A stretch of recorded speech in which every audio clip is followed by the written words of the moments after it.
آج کی اس رات کے متعلق میں تھوڑی سی باتیں عرض کرنا چاہوں گا۔ اللہ تعالیٰ کا ایک تحفہ ہے امت مصطفیٰ کے لیے۔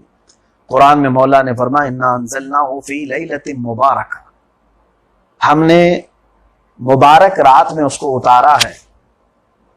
اب اس مبارک رات کے متعلق بعض مفسرین نے فرمایا کہ یہ شب قدر بھی ہے، اور بعض نے فرمایا یہ نصف شعبان کی رات ہے۔ آگے کی آیت میں اللہ تعالیٰ فرماتا ہے فیہا یفرق کل امر حکیم، اس رات میں ہر حکمت والے کام کی تقسیم ہوتی ہے۔ ہر حکمت والے کام سے مراد کیا ہے؟ یعنی ہماری زندگیوں کے متعلق سارے فیصلے آج کی رات کیے جاتے ہیں۔ سال بھر جو کچھ بھی ہونے والا ہے، آج کی رات فرشتوں کو اللہ تبارک و تعالیٰ کی طرف سے احکام ملتے ہیں۔ پہلی بات تو یہ سمجھ لیں کہ وہ نظام عالم کیسے چلایا جاتا ہے وہ اللہ بہتر جانتا ہے۔ اب جتنی باتیں ہمیں معلوم ہیں اتنی باتیں ہم کر سکتے ہیں۔ مثال کے طور پر اللہ تبارک و تعالیٰ کسی وقت کا محتاج نہیں اور کسی فرشتے کا بھی وہ محتاج نہیں اپنے نظام کو چلانے، لیکن پھر بھی اس نے کچھ اصول بنائے ہیں رب تعالیٰ۔ جیسے کیا وہ ہم کو بغیر باپ کے نہیں پیدا کر سکتا تھا، اور کیا بھی ہے اس نے عیسیٰ علیہ السلام کو، لیکن پھر بھی اس نے نظام عالم اس طرح سے بنایا ہے کہ بچہ باپ اور ماں کے اختلاط سے ہی دنیا میں آتا ہے۔ اسی طرح سے اللہ تبارک و تعالیٰ نے اپنی کائنات کے نظام کو جو چلایا ہے اس کے لیے کچھ وقت مقرر فرمایا ہے۔ سورج کا نکلنا، چاند کا نکلنا، سب اپنا اپنا وقت ہے سب کا۔ تو یہ سال میں ایک رات ایسی بھی آتی ہے جس دن سارے فرشتوں کو مولا تعالیٰ اپنے حضور طلب فرماتا ہے۔ جن جن فرشتوں کو جو جو معاملات کی تقسیم کی گئی ہے ان کو طلب فرماتا ہے۔ رسول کریم صلی اللہ تعالیٰ علیہ وسلم ارشاد فرماتے ہیں کہ آج کی رات بندوں کے متعلق اللہ تعالیٰ فیصلہ صادر فرما رہا ہوتا ہے کہ اے فرشتوں، فلاں بندے کی موت فلاں مہینے میں فلاں رات کو لکھ دو، جبکہ وہ اپنی شادی کی تیاریاں کر رہا ہوتا ہے۔ حضور پاک صلی اللہ علیہ وسلم فرماتے ہیں کہ اس کی موت کا فیصلہ آج لکھا جا رہا ہوگا اور وہ اپنی شادیوں کی تیاریاں کر رہا ہوگا۔ کسی کی موت کا حکم صادر کیا گیا ہوگا اور وہ اپنے گھر کے بنانے کی تیاریوں میں مصروف ہوگا۔ اور آج کی رات معاملات صرف موت اور حیات کے ہی نہیں تقسیم ہوتے، بلکہ یہ تک بھی تقسیم ہوتا ہے کہ یہ ایک سال بھر میں کتنا کمائے گا اور کتنا کھائے گا اور کتنا گمائے گا۔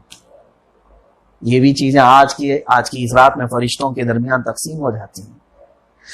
کچھ چیزیں ایسی بھی اللہ تبارک و تعالیٰ فرشتوں کو حکم فرمائے گا کہ فلاں بندے کے حصے میں اتنا رزق، لیکن اس کو معلق رکھا جاتا ہے کہ اگر وہ اس راستے پر چلے تو اتنا رزق، اگر اس راستے پر چلے تو اتنا رزق۔ اس کو کہتے ہیں قضاء معلق۔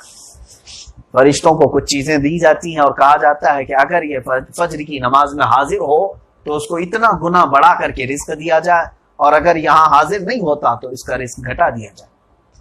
رزق کی تقسیم آج کی رات میں ہو جاتی ہے، لیکن کچھ شرائط پر بھی کچھ چیزیں معلق رکھی جاتی ہیں۔ اور پھر بعض بندوں کے متعلق یہ لکھا جاتا ہے کہ اگر یہ بندہ صلہ رحمی کرتا ہے، صلہ رحمی کا مطلب ہوتا ہے کہ رشتہ داروں کی خیر خواہی کرنا، اپنے قریبی لوگوں کی مدد کرنا اور ان کے متعلق فکر کرنا، یہ بہت بڑے ثواب کا کام ہے۔ فرمایا گیا کہ صلہ رحمی کرنے والے کی عمر اور رزق دونوں بڑھائی جاتی ہے، دونوں چیزیں بڑھائی جاتی ہیں، اور وہ بھی فرشتوں کو حکم ہوتا ہے۔ یہاں تک کہ ایک روایت میں نے پڑھی کہ موت کو کوئی چیز نہیں ٹالتی، موت کو کوئی چیز نہیں ٹالتی، لیکن اس کو ٹالنا نہیں کہا جائے گا حادثات کے موقع پر۔ فرمایا گیا ایک نیکی ایسی آتی ہے جس کی بنیاد پر اللہ تبارک و تعالی اس کی موت کو اس حادثے سے ٹالتا ہے، وہ ہے والدین کی فرما برداری۔ کہ بچے نے اگر اپنے والدین کی حقوق اور ان کی فرما برداری کی ہے تو اسے برے حادثات سے محفوظ رکھا جاتا ہے۔ تو یہ تمام معاملات آج کی رات تقسیم ہوتے ہیں۔ اب ایک بات اور بھی میں آپ کو بتا دوں، ابھی جو گزری ہے مغرب کے بعد، یعنی سورج ڈوب گیا اور ہماری 15ویں شب لگ گئی، اور شاید آپ سب کو معلوم ہوگا کہ 15ویں شب لگتے ہی ہم لوگ شب برات کی تیاریاں کرتے ہیں، جبکہ دو اہم چیزیں تھیں آج کے دن۔ ایک تو ہم شب برات کی تیاریاں کر رہے ہیں، اور ایک ہمارا جو گزرا ہوا سال ہے اس کا دفتر بند کر رہے ہیں۔ ظاہر سی بات ہے جب حساب کتاب ہو کر کے بند کیا جاتا ہے، لاسٹ کا پیج دیکھتا ہے کوئی بھی کاؤنٹنگ کرنے والا ہو، ہمارے یہاں بھی ایسا ہی ہے کہ تمام چیزیں لکھی جاتی ہیں، ٹوٹل لاسٹ پیج پر لکھ دیا جاتا ہے۔ تو اکاؤنٹنٹ جو ہے اس کا بھی حساب کتاب کا طریقہ ایسا ہی ہوتا ہے کہ ٹوٹل جو ہے لاسٹ میں لکھ دیتا ہے۔ تو لاسٹ کا اعتبار ہر جگہ ہوتا ہے، دنیا میں بھی اور اللہ کی بارگاہ میں بھی، کہ ہماری اس پورے گزرے ہوئے سال کی کتاب کا آخری پیج کس چیز پر بند ہوا، یہ بھی دیکھا جاتا ہے۔ مبارک ہو ان لوگوں کو جو آج لاکھوں کی تعداد میں، ہزاروں کی تعداد میں لوگ روزے سے تھے، تو انہوں نے اپنے اس سال کا آخری پیج روزے پر بند کیا ہے۔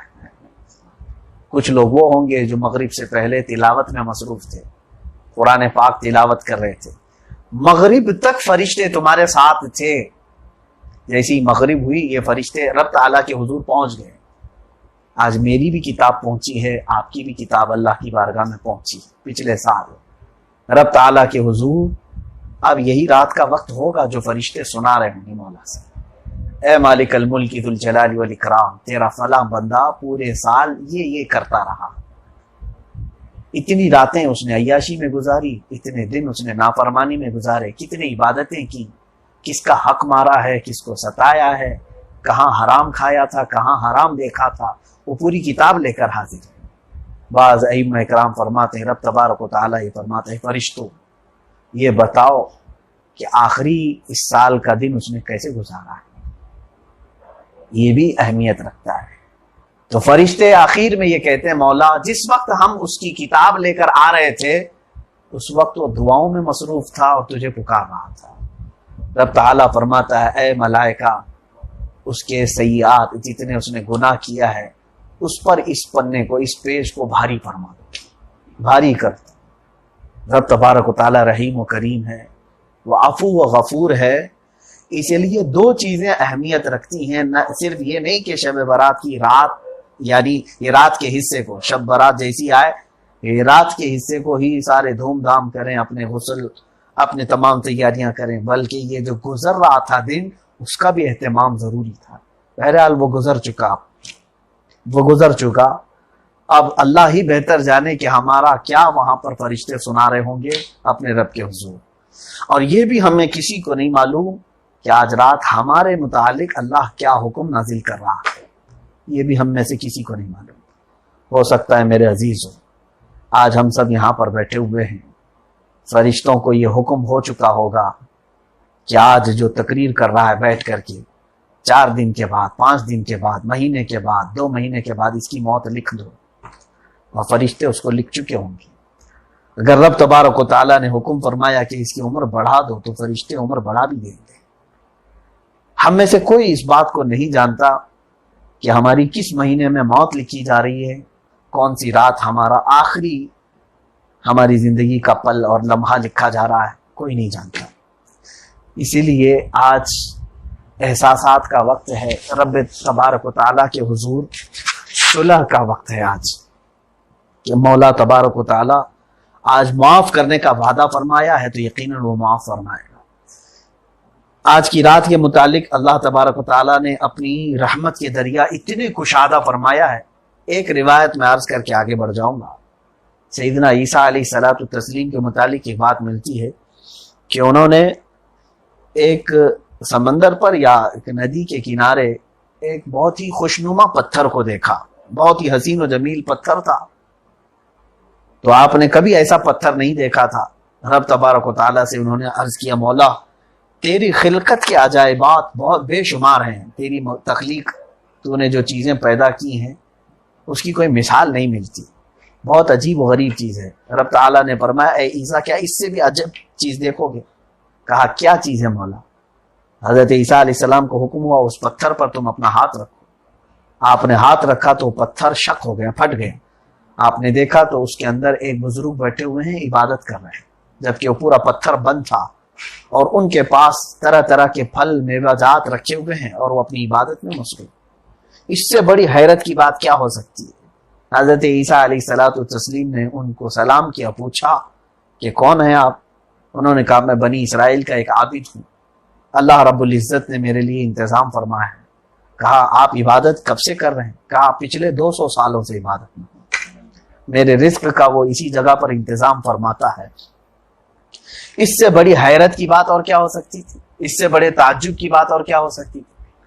لیکن رب تبارک و تعالیٰ نے عیسیٰ علیہ السلام پر یہ وحی نازل فرمائی، اے عیسیٰ، یہ بندہ بنی اسرائیل کا پچھلے 200 سالوں سے عبادت میں مصروف ہے، اخیر زمانے میں میرے محبوب نبی محمد صلی اللہ تعالیٰ علیہ وسلم کی امت آئے گی، میں ان کی امت کے لیے رحمت اتنی کشادہ کر دوں گا، ان کے لیے میں نے سال میں ایک رات ایسی رکھی ہے 15 شعبان المعظم کی کہ اگر امت مصطفیٰ اس رات میرے حضور حاضر ہو کر اخلاص کے ساتھ 2 رکعت نفل نماز ادا کرے، میں اس بندے کی 200 سالہ عبادت سے زیادہ انہیں ثواب عطا دوں گا۔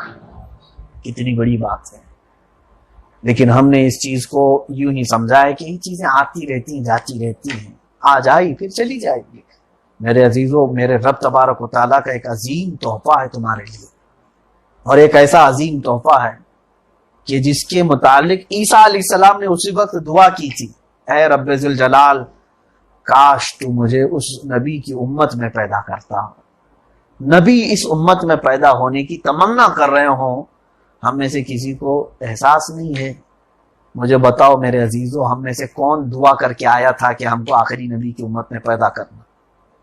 کیا ہم دعا کر کے آئے تھے؟ ہمارے مانگنے سے یہ ملا ہے ہم کو؟ وہ مولا قدیر و جبار خود ہی بہتر جانتا تھا کہ کس کو آخری نبی کی امت میں پیدا کرنا ہے۔ اس نے ہم جیسوں کو، نکموں کو، ہم جیسے کمینوں کو اس آخری نبی کی امت میں بنایا ہے۔ میں سمجھتا ہوں کم از کم آج امت مصطفیٰ اپنی حیثیت کو ہی سمجھ لے کہ تمہیں کس لیے بنایا گیا تھا اور کب پیدا کیا گیا ہے۔ میں سمجھتا ہوں اپنی زندگی کے اصول سمجھ جائے کہ تم عام انسان نہیں ہو، تم عام نہیں ہو۔ شاید ہم اور تم پیدا ہو سکتے تھے پہلے کی امتوں میں پیدا ہوتے ہیں، لیکن مولا تعالیٰ نے ہمیں اس امت میں پیدا کیا جس میں نبی بھی پیدا ہونے کی تمنا کرتے ہیں، اور اس پر مزید یہ کہ ہمارے گناہوں پر بخشش کے لیے اس نے اتنی رحمت کشادہ فرمائی، اس کے باوجود ہم توبہ کی طرف نہیں آتے۔ یہ ایک بڑا مسئلہ ہے، ہمارا بڑا مسئلہ ہے۔ نبی رحمت محمد صلی اللہ تعالی علیہ وسلم، میرے آقا کونین صلی اللہ تعالی علیہ وسلم، کیا آپ سے کوئی گناہ ہو سکتا ہے؟ نبی کے متعلق یہ سوچنا بھی ہمارے لیے جائز نہیں، وہ معصوم عن الخطا ہے۔ اس کے باوجود رسول کریم صلی اللہ علیہ وسلم فرماتے ہیں دن میں کثرت سے مولا کی بارگاہ میں توبہ کرتا ہوں، اس لیے کہ اسے توبہ کرنے والے پسند ہیں۔ ان کے کوئی گناہ نہیں ہے تو توبہ کرتے ہیں، یہاں گناہوں کا انبار ہے ہمارے پاس، ہم توبہ کی طرف نہیں آتے، رب ذوالجلال کے حضور حاضر ہونے میں شرم محسوس کرتے ہیں، اور وقت کو ٹالتے ٹالتے ہم لوگوں کی زندگیاں بیتتی چلی گئی۔